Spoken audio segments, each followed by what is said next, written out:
Welcome, welcome, welcome, everybody. Happy 2024. It's Dr. Nicole, and I am so excited for this new year, new content, all about femininity, healthy boundaries, and making sure your relationship is fulfilling. All right. Yes. So I hope you had a happy New Year holiday. I was traveling. Make sure you check out the previous video because I brought you some content from Senegal all around leaning into your femininity and your soft side. So I want to go deeper into this issue. You know, I'm all about femininity, right? Like, what are the different types? Let's go a little bit deeper. What are the different types of femininity that you need to understand? Because I think now that we've elevated the conversation, we're understanding the power of the feminine. Now it's time to look at the nuances, right? Because we recognize that there's a lot of backlash. And I think because people are putting femininity into one box. And I 100% advocate for the soft life and the soft side, which, by the way, you got to see the new t shirts. You probably saw the other video. It's Damsel Me Please, right? Soft life. So make sure you go to the link to be able to order your soft life Damsel Me Please t-shirt. But femininity is so nuanced and so complex. And I want us to understand, I want to help you understand the 4 different types of femininity so that you can feel empowered versus feeling like it's something that constrains you. And I am so happy we are in a day and age where more and more people are speaking up about the power of the feminine, the divine feminine, feminine energy, femininity. And so now we get to really have more conversations around it, right? So mission accomplished. We have put femininity on, up there, like put it on center stage so we can have these discussions, right? So I want you to take notes on this, like the 4 types of femininity that you need to understand. And you can see where you fit in. So you've heard me talk before about the 4 types of feminine archetypes or different like examples, models. That's where we're going with this, right? So the first type, and this is a type that maybe a lot of people sort of associate with femininity traditionally, is the graceful goddess. I love her. I love her. The graceful goddess, right? She embodies that elegance and that sophistication, what you think of as someone whose presence commands attention, someone who is captivating, and she's confident and poised, right? This is the woman who's been able to take etiquette classes, and she knows how to sit, and she knows how to speak, and she's confident, and she exudes that grace, right? And that her power, she knows that she has an inner strength, and her power lies in her ability to be both strong and gentle. She makes waves. It's that whole concept of a lioness does not have to roar to move the crowd, right? They just know that she is. It's that gentleness, that softness, that confidence, that poise. It is just so, so powerful, right? So, this is the graceful goddess. And I would put myself in this category, or this is the women that I have been my mentors and that I have modeled myself after in my family that I've seen around me. They are the graceful goddesses. And I think that the graceful goddess sort of has always been respected, but she went out of style, she was not, she wasn't really admired as much in recent times. Now we're coming back to acknowledging the power of the graceful goddess, right? But there was a time where it was seen as like that's weak or old fashioned or whatever. But the thing about the graceful goddess is in reality, she is timeless. She's not about the trends. She sets the agenda. She sets the example, right? So she doesn't have to follow the trends. So the graceful goddess, right, is really, really powerful. Okay. The second type that you really need to understand, and as I'm talking about these, take your notes and see where you fit in. The second type is the fearless warrior, right? And if you've seen, did you anybody see the movie? What's that movie? Um, Queen, I forgot. It had Viola Davis in it. It was about the female warriors in West Africa, right? And some people were like, well, they have these women here, you know, fighting. That's so masculine, right? But there were so many things about that community of women that was so feminine. They had togetherness, they had connection, they had that resilience, right? So the fearless warrior, don't let the word warrior take you off track to where you think, how is a warrior feminine, right? There's so much femininity in that. She is determined, right? The fearless warrior. She's unafraid to face challenges. So there's a level of confidence and courage and being able to push through things, right? And that doesn't mean she's doing it in a hard way, because that's where we get into the different types of communication, right? Being fearless, being relentless and determined and courageous does not mean that you're doing it in a harsh way. It just means that you are going to continue. You are convicted, right? You have conviction. You're not going to let up, right? So the fearless warrior is able to face challenges. She has a level of resilience and unwavering courage. That C word, right? So the graceful goddess is associated with confidence and poise. With the fearless warrior, she's associated with courage and resilience, right? She's willing to move forward with what she wants, what she believes. Now, that doesn't mean that you're coming through. The fearless warrior has a lot of emotional intelligence, a lot of social intelligence. She's not just running through like a bulldozer, you know, or a bull in a candy shop, just breaking everything apart, because she understands that the larger thing that she's, quote, fighting for, or her goal, requires that she understand and have a level of an emotional intelligence. So she's just not fighting mindless battles and losing the bigger war, so to speak. So this fearless warrior is really determined, and she can be really inspirational to other women who feel like you know, they didn't have the best break in life, and they need to see that example of someone who can really move, like persevere, someone who can keep going, someone who doesn't stop, right?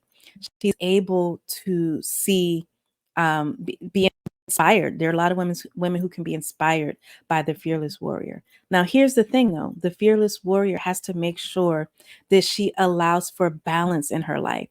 And usually, because of her level of emotional intelligence, she's able to know when to pull back, when to lean into the softer side, when to tap into that inner graceful goddess, right? Like, because like I said, everything is not about boom, boom, boom, boom being hard, right? With all of the levels of the types of femininity, the key is that none of them are one trick ponies. You hear me use this term a lot, right? We don't want to have one trick ponies where you do everything one way. So even the graceful goddess, right? She has that soft side, but she has a strength that will have boundaries that will let you know that you've crossed the line, right? So she's no weakling. The graceful God, the fearless warrior, she needs to make sure that she has balance in her life so that she doesn't get overwhelmed with the mission that she has. And she has to make sure that she takes time for herself and self-care and preserving what's you know, that part of her that needs rest and rejuvenation. Okay. So that's type 2. The third type is the nurturing mother. And I know we probably all can connect to that. That was probably the first example of femininity for most of us, right? This feminine type has boundless love and compassion. She nurtures, she supports those in her care.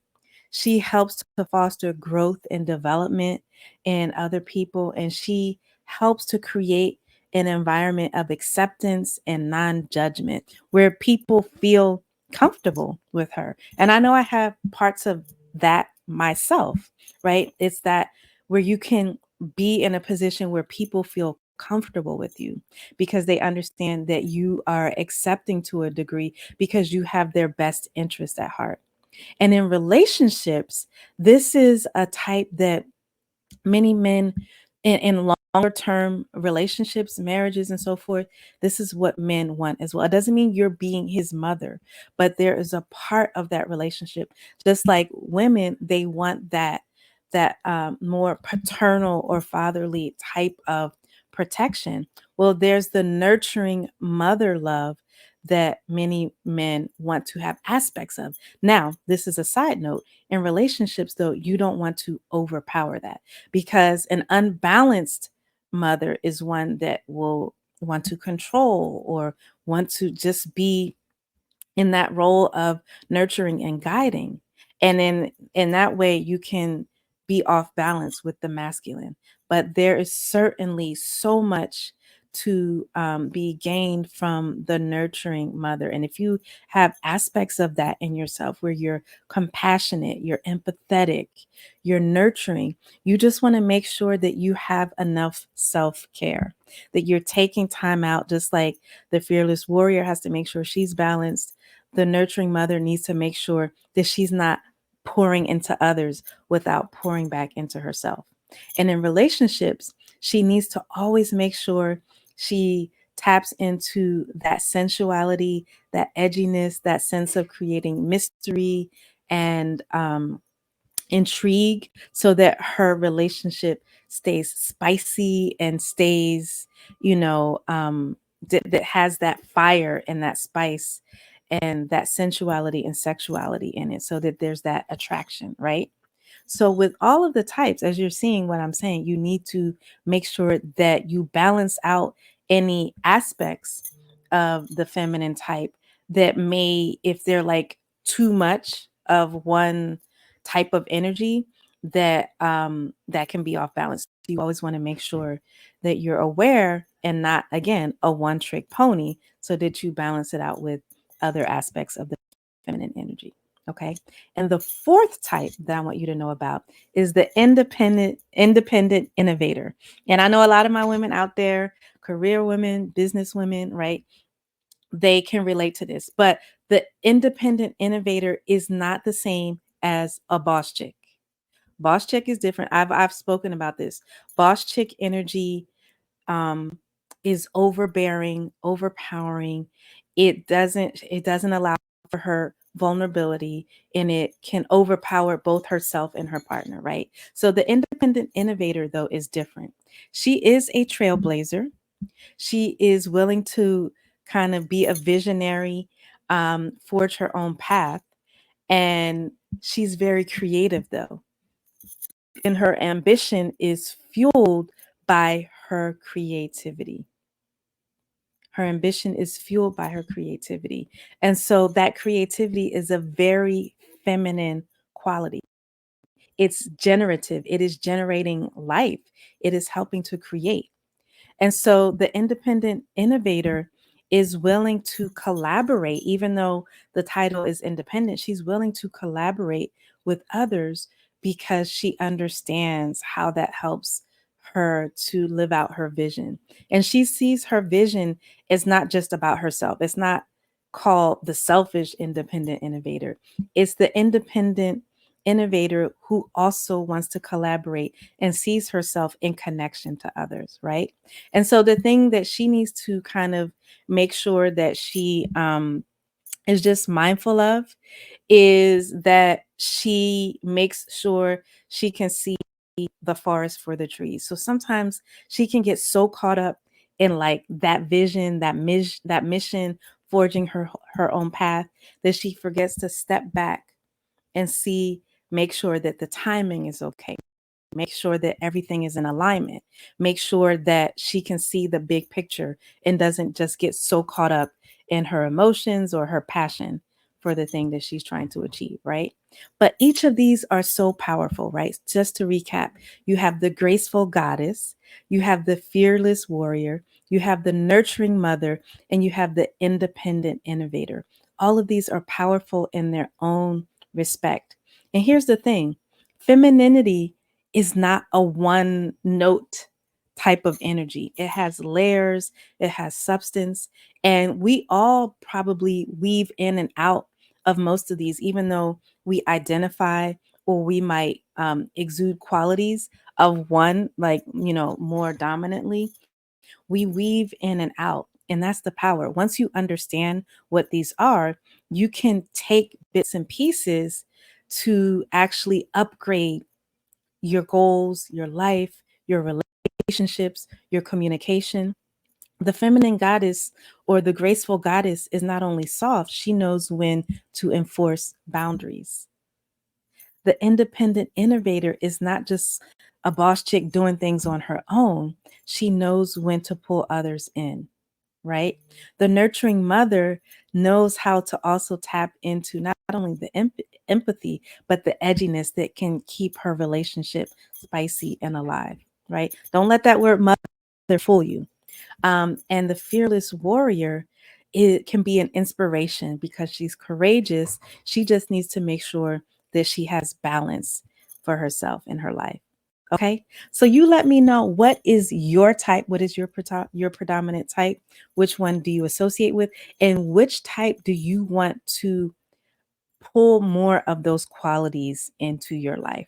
Because you can see how your life might be, you might have some gaps in your relationships or how you're going about things, and you can tap into one of these types, the qualities, the energies that can really help you to upgrade specifically your communication, your relationships, and how you're feeling on a day-to-day basis. Okay, so again, let me on comments. Don't forget to like, subscribe to the channel if you haven't already.